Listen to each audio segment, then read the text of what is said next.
नमस्कार, स्वागत है आप सभी का भाग्यफल में और मैं हूं आपके साथ आशीष प्रमोद गोस्वामी। देखिए, राजनीति करना सबके बस की बात नहीं होती। यही कारण है कि ऐसे व्यक्तियों की जन्म कुंडली में ग्रहों का क्या योग है, विशिष्ट संयोग क्या है, ये देखा जाता है। राजसत्ता या राजनीति से जोड़ने में सूर्य, चंद्र, राहु और शनि की भूमिका महत्वपूर्ण होती है किसी भी कुंडली में।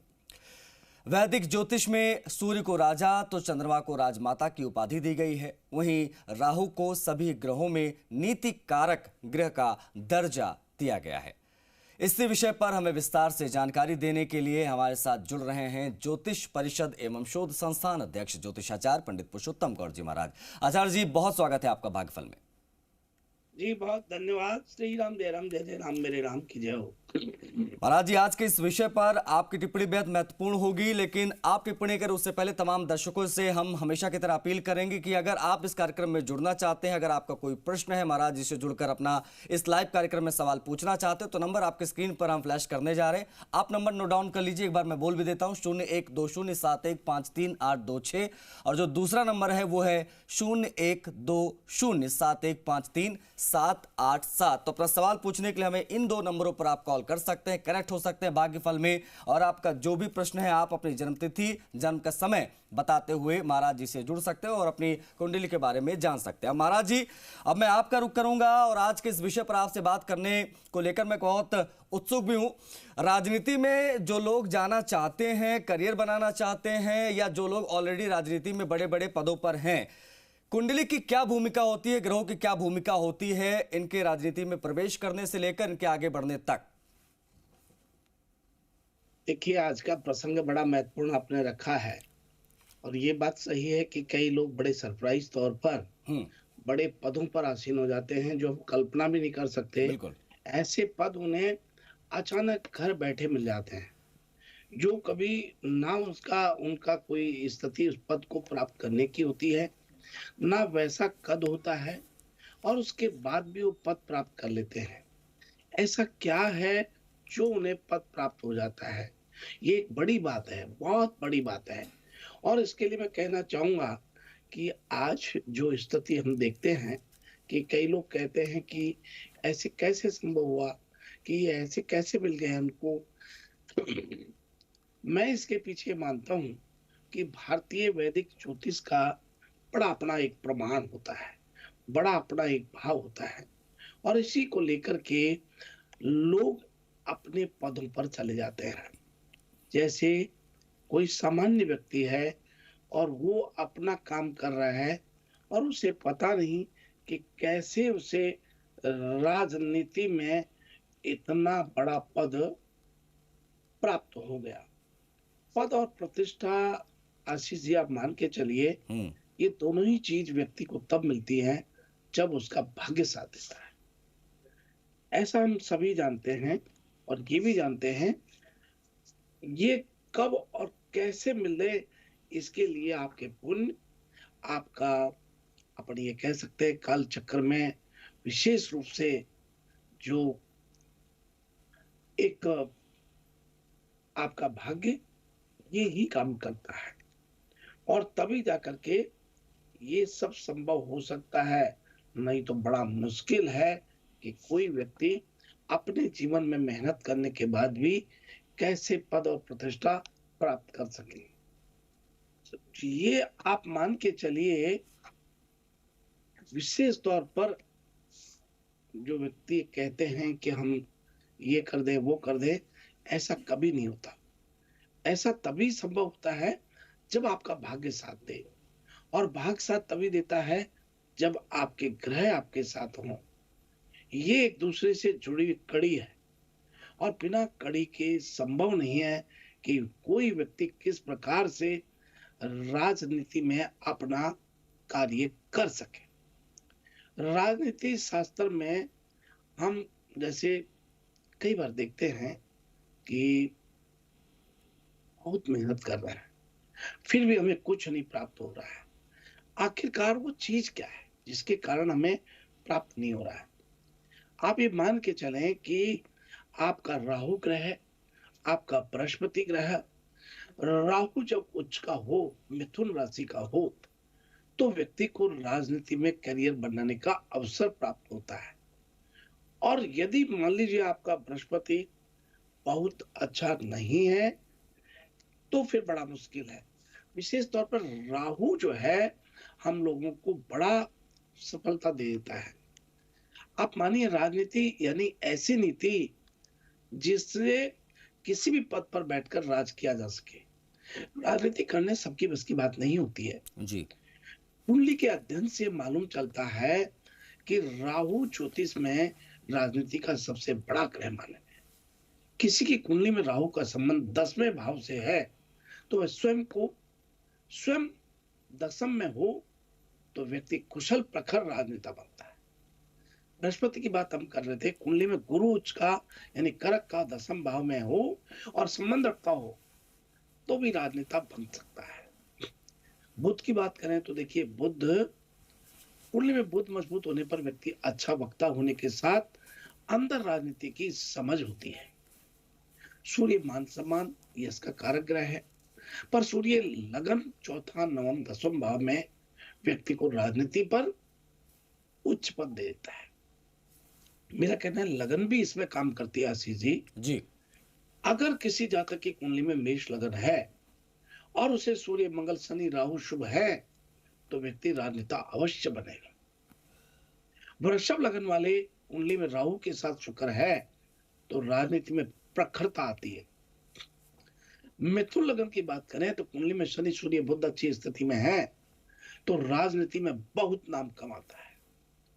कर्क लगन की कुंडली में शनि मंगल राहु सूर्य बुध लाभ की स्थिति में हो तो राजनीति में यश प्राप्त करता है। कई आप देखिए राजनीति में काम करते हैं पर उनको कोई जानता नहीं है। बिल्कुल। और स्थिति यह है कि वो अपने आप में बहुत मेहनत करते हैं पर उन्हें कोई जो है यश नहीं मिलता। उसके पीछे भी ग्रह दोष होता है। राजनीति में प्रखरता और यश की प्राप्ति तभी होती है जब आपके ग्रह आपके पक्ष में होते हैं। यानी कि ये मान के चलें कि खिलाड़ी जब खेलता है तो उसकी मेहनत, उसकी सजगता, उसकी सावधानी जिस प्रकार से रहती है वैसे राजनीति की भी ये सब चीज के साथ ग्रहों की स्थिति अच्छी होनी चाहिए, तभी वो सफलता प्राप्त कर पाता है। जी। जन्म कुंडली के भाव, राजनीति से संबंधित ग्रह सभी के बारे में महाराज जी आपने तमाम महत्वपूर्ण जानकारियां साझा की और लोगों का अवेयर रहना बड़ा जरूरी है ताकि बाद में आप परेशान ना हो कि भाई इतना प्रयास करने के बावजूद चुनाव जीत नहीं पा रहे हैं, सफलता मिल नहीं पा रही, लोगों का रिस्पॉन्स मिल नहीं पा रहा है। ग्रहों की भूमिका बहुत महत्वपूर्ण होती है जैसा कि महाराज जी ने बताया। खैर महाराज जी कोशिश करेंगे हम कि इस वक्त हमारे पास अगर कोई कॉलर हैं तो वो जुड़ पाएं। तो जो भी कॉलर इस वक्त हमारे साथ कनेक्ट है भाग्यफल में जुड़ सकता है, महाराज जी से अपना कोई भी प्रश्न पूछ सकते हैं। मैं ठाकुर जी। जय श्री राम पंडित जी। आयुष्मान श्री राम, जय राम जय राम। पंडित जी मेरे माता जी के स्वास्थ्य के बारे में जानना था, उनके क्या पैरों में सूजन वगैरह रहती है तो मेरे क्या चिंता वगैरह रहती है, तो आप स्वास्थ्य के बारे में बता थोड़ा। अच्छा देखिए, आपकी माता जी का आप नाम बता सकते हैं? 1170 जन्म है उनका, सरिता जैन नाम है उनका, आगरा का जन्म है।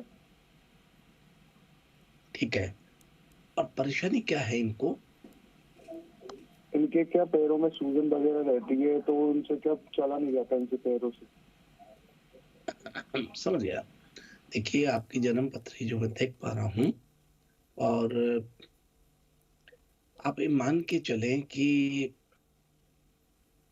यहाँ इनकी जन्म पत्री में किसी भी प्रकार का कोई भी दोष या किया कराया जैसी स्थिति नजर नहीं आ रही है। ऐसे में एक बात मैं जरूर कहना चाहूंगा, यदि अपने माताजी से 11.25 किलो काले तिल और ये 11 किलो तिल थोड़ा सा इसमें चीनी और थोड़ा घी का मिश्रण करके और चींटियों को डलवाना शुरू करते हैं तो अवश्य आपको लाभ होता है। और आप माने कि इनका सही समय, एक श्रेष्ठ समय इस समय शुरू हो रहा है, इसलिए बिल्कुल भी आप टेंशन ना करें और निश्चित रूप से इनको ये समय जो है लाभकारी रहने वाला है। आप इसके लिए कोई डरिए मत, बिल्कुल मत डरिए। और इतना सब मैं जरूर कहूंगा कि यदि बन सके तो आप इनको काले तिल के साथ साथ शिव जी के मंदिर में दीपक जलाना शुरू कराएं। दीपक जलाना शुरू करें तो काफी ठीक रहेगा जी।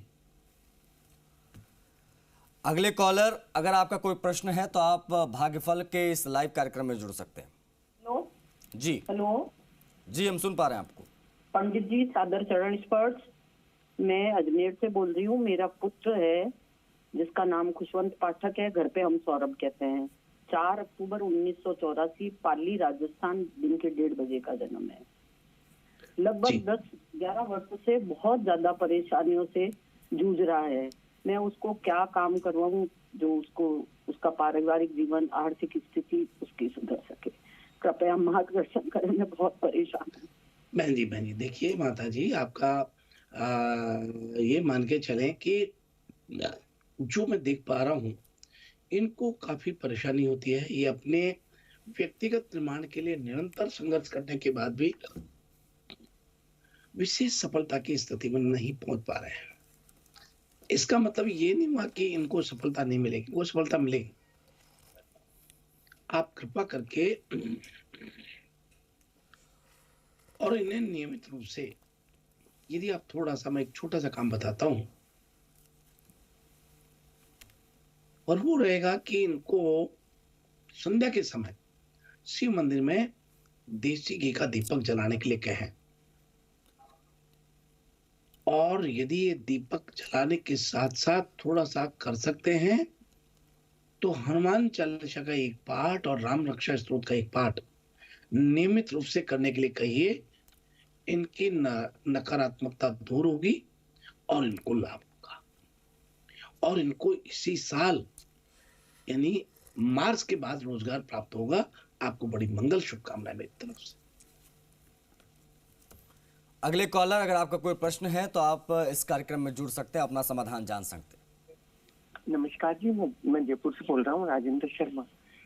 मेरा डेट ऑफ बर्थ 9 जुलाई 1962, रात को 1:50 पे जी। मैं ये पूछना चाहता हूँ, जयपुर में शाम है ना, मैं ये पूछना चाहता हूँ, महाराज जी ने बताया कि जैसा मैं कर रहा हूँ, लेकिन है ना, मेरे को पुश्तैनी संपत्ति मिलेगी या नहीं, मेरा ये साल कैसा रहेगा? देखिए, ये वर्ष आपके लिए बहुत शुभ और मंगलमय रहने वाला है। और सबसे अच्छी बात यह राजेंद्र जी, सकारात्मक रहना चाहिए। ग्रह भी आपकी सकारात्मकता के सामने अपना रुख बदल देते हैं और अपना फैसला बदल देते हैं। व्यक्ति को सदैव सकारात्मक रहना चाहिए। पॉजिटिविटी आपको तर्क की उन्नति देती है और बहुत ज्यादा आपके मानसिक संतुलन बनाए रखने में सहायक होती है। इसलिए आपको सफलता मिलेगी, लेकिन आप नियमित रूप से श्री नारायण कवच के पाठ करना शुरू करें। और श्री नारायण कवच एक पुस्तक आती है 2 रुपए की, इसे पढ़ना शुरू कर दीजिए, दीपक जला के, पीला आसन लगा के। आपको बहुत मंगल शुभकामनाएं। महाराज जी, अब राशियों की तरफ हम बढ़ेंगे और प्रयास रहेगा कि आप आज की राशियों पर प्रकाश डाल दें। तमाम जो व्यूअर्स हैं वो इंतजार कर रहे हैं इस घड़ी का। तो आइए हम सबसे प्रथम बात कर रहे हैं मेष राशि से। आज मेष राशि के लोगों को प्लानिंग के साथ काम करना चाहिए। ऐसा ना हो कि आप सिर्फ प्लानिंग करते रह जाएं और कार्य दूसरों के भरोसे छोड़ दें। और उसी क्रम में आगे बढ़ते हैं और बात कर रहे हैं वृषभ राशि वाले सभी जातकों के लिए। वृषभ राशि के जातकों को आज विशेष तौर पर आपकी बोली में मिठास होना चाहिए। यूं ही आपको उत्तम और शीघ्र फल देने वाली रहेगी।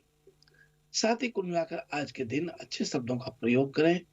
कोई भी चीज स्थिर नहीं है, ये बात व्यापारी वर्ग को भली भांति आज समझनी चाहिए। इसे लाभ देख करके ज्यादा ना खुश हो और ना हानि होने पर दुखी हो। युवा वर्ग के मित्रों से विवाद होने की आज आशंका दिखाई देती है। कोई भी उकसाने वाली बात करे तो रिएक्ट करने के बजाय आज शांत रहना ठीक रहेगा। और अब आइए अगली राशि का रुख करते हैं। मिथुन राशि वाले लोगों के लिए बात करते हैं।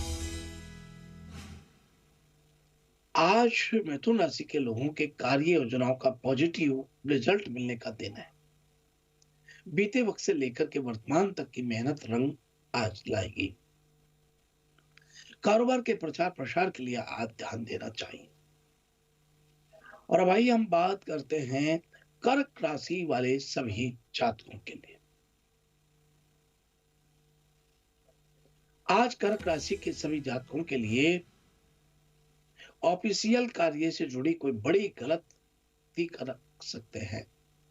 गलती को दबाने के बजाय इसे एक्सेप्ट कर सुधार करें। व्यापारी वर्ग को उधारी लेन देन से आज बचना चाहिए, क्योंकि ग्रहों की स्थिति को देखते हुए रकम डूबने की आज आशंका दिखाई देती है। और भाई हम बात करते हैं सिंह राशि वाले सभी लोगों के लिए। आज चिंता के साथ नहीं बल्कि प्रसन्नता के साथ काम की शुरुआत करनी चाहिए, तभी आपको संतोषजनक परिणाम मिलेंगे। ग्राहकों की पसंद को ध्यान में रखें और उसी के अनुसार माल स्टोर करेंगे तो व्यापार की अच्छी ग्रोथ आपको प्राप्त होगी। और अब आइए हम बात करते हैं कन्या राशि वाले सभी दर्शकों के लिए। आज इस राशि के लोग पद प्रतिष्ठा का ध्यान रखें। विपक्ष के लोग लोभ देने का प्रयास तो करेंगे, लेकिन आपको इससे बचना चाहिए। व्यापारी वर्ग की बात करें तो उन्हें कारोबार से संबंधित दूरदर्शी निर्णय लेने से बचना चाहिए। और भाई हम बात करते हैं तुला राशि वाले सभी दर्शकों के लिए। तुला राशि के सभी दर्शकों के लिए विशेष तौर पर आज ओवर कॉन्फिडेंस में नहीं रहना चाहिए। यदि प्रेजेंटेशन देने जा रहे हैं तो एक बार स्लाइड रीचेक करें। किसी नई कंपनी या अन्य व्यापार के साथ आपको बिजनेस टाइप करने का आज मौका प्राप्त हो रहा है। और भाई हम बात करते हैं वृश्चिक राशि वाले लोग। आज सरकारी विभाग में कार्यरत हैं तो आपको काम को लेकर ढिलाई नहीं दिखानी चाहिए। काम ईमानदारी से करें, अन्यथा शिकायत उच्च अधिकारी तक आज आपकी पहुंच सकती है। और भाई हम बात करते हैं धनु राशि वाले सभी दर्शकों की। आज कार्यों की सफलता के बाद अपने भीतर किसी भी तरह का अहंकार न आने दें, क्योंकि ईश्वर इस समय आपके धैर्य और अहंकार की परीक्षा ले रहा है। व्यापारी वर्ग को प्रतिस्पर्धियों से बचकर रहना चाहिए। और भाई हम बात करते हैं मकर राशि वाले सभी। इस राशि के लोग कार्यस्थल में परिवर्तन का बदलाव की स्थिति आज आपको दिखाई देगी। व्यापार में निवेश करने का समय आज अच्छा है। निवेश एक साथ न करके छोटी छोटी धनराशि में करें तो ठीक रहेगा। और भाई हम बात करते हैं कुंभ राशि वाले सभी दर्शकों की। कुंभ राशि के लोग कार्यस्थल से जुड़े किसी भी व्यक्ति से विवाद ना करें, क्योंकि इससे आपके सम्मान में कमी आ सकती है। व्यापारिक दृष्टि से दिन सामान्य है। युवा वर्ग नकारात्मक विचारों को पीछे धकेलते हुए आगे बढ़े और जीवन में उत्साह को मुख्य शास्त्र बनाते हुए विजय पताका फहराएं। आज माता पिता के संपर्क में रहें। जिन लोगों का मिलना संभव नहीं है वो फोन से ही हालचाल लेते रहें। सेहत में कल की भांति आज भी महिला कमर दर्द से परेशान रह सकती है। बात करते हैं मीन राशि वाले। इस राशि के जो लोग पेशे से वकील हैं उन्हें नए केस लेने से पहले अच्छे से जांच पड़ताल करनी चाहिए, क्योंकि आपको साथ सत्य का ही देना चाहिए। ऐसे व्यापारी जो मैन्युफैक्चरिंग का काम करते हैं या कराते हैं उन्हें प्रोडक्ट क्वालिटी के साथ कोई कॉम्प्रोमाइज नहीं करना चाहिए। इस प्रकार से यह है आज का हमारा अपना राशिफल। महाराज जी बहुत आभार आपका। आपने राशिफल बताया, साथ ही साथ में आज के विषय पर आपने बात की। थोड़ा सा वक्त अभी रह गया तो मैं चाहूँगा कि आज के टॉपिक पर ही मैं थोड़ा आपसे बातचीत करूँ। महाराज जी मैं थोड़ा सा अपने बारे में समझना चाहूँगा आपसे, क्योंकि मैंने इससे पहले स्थानीय निकाय का चुनाव लड़ा था और मैं उसमें जीता भी था।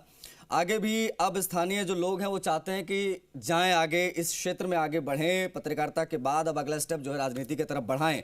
तो क्या आपको लग रहा है कि मेरी कुंडली इत्यादि को देखते हुए कि ये उचित समय कब रहेगा उसमें प्रवेश करने का, और क्या बनता बिगड़ता आपको नजर आ रहा है? महाराज जी अगर आप कुछ इसमें हमारी सहायता कर पाए तो।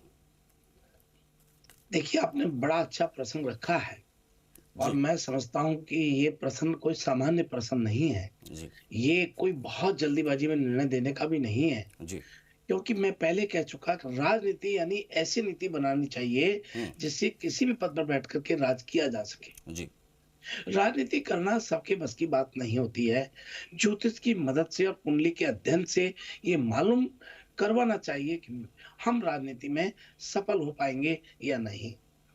वैसे तो बहुत अच्छा वक्ता आप हैं और जिनका कॉन्फिडेंस लेवल होता है वही वक्ता बनते हैं और वही राजनीति में जाते हैं। ज्योतिष विद्या के अनुसार 4 ग्रह किसी भी व्यक्ति के कुशल और चालाक राजनेता बना सकते हैं, जिसमें राहु, गुरु, बुध और सूर्य, ये 4 ग्रह ऐसे हैं जो व्यक्ति को सफलता देते हैं। अब मैं आपको इतना कहना चाहूंगा कि आपको जी बिना संकोच हर्ष उल्लास के साथ आपको राजनीति में जाना चाहिए। आपको निश्चित रूप से सफलता प्राप्त होगी। ऐसी मंगल और शुभ आपके लिए कामनाएं हैं।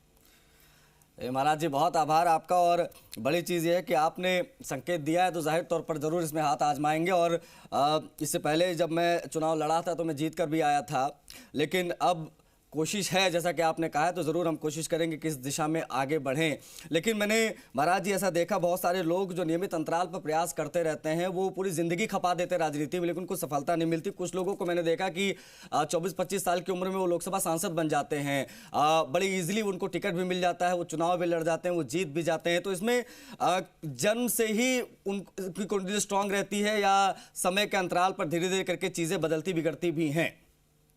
देखो, कुंडली के 10वें घर में सूर्य की स्थिति जातक के जीवन में जी सरकारी नौकरी सुनिश्चित करती है और सरकार में जाने के 10वें और 11वें, 5वें, 9वें और 8वें भाव में अशुभ ग्रहों की उपस्थिति को जांचनी जरूर चाहिए। मेरा बेटा पंडित कर्ण शर्मा जी जो 22 साल का है और मैं जहाँ रहता हूँ वहां से करीब 15 किलोमीटर दूर जाकर के और पार्षद का चुनाव लड़ा और पार्षद में वो विजयी हुआ। और आप देखिए कि ये 1 to 1 होता है, लेकिन 15 किलोमीटर मैं जहाँ रहता हूँ उससे 15 किलोमीटर दूर गांधीनगर से वो पार्षद बने और अब वर्तमान में पार्षद हैं। तो मैं आपको बता दूं कि ये 22 साल का लड़का कैसे संभव हुआ? तो ये सब संभव तब होता है जब आपकी कुंडली के ग्रह आपके साथ देते हैं। शुक्रिया महाराज जी, बहुत आभार, बहुत साधुवाद आपको। आज के इस विषय पर आपने विस्तार से बात की, मार्गदर्शन किया। मेरा भी और तमाम दर्शकों का भी बहुत आभार, आपको बहुत साधुवाद। जी धन्यवाद, शुभ प्रभात, शुभ आशीर्वाद। श्री राम, जय राम, जय जय राम, मेरे राम की जय हो। चलिए महाराज जी के इन्हीं शब्दों के साथ भाग्यफल में आज के लिए बस इतना ही। इजाजत दीजिए, नमस्कार।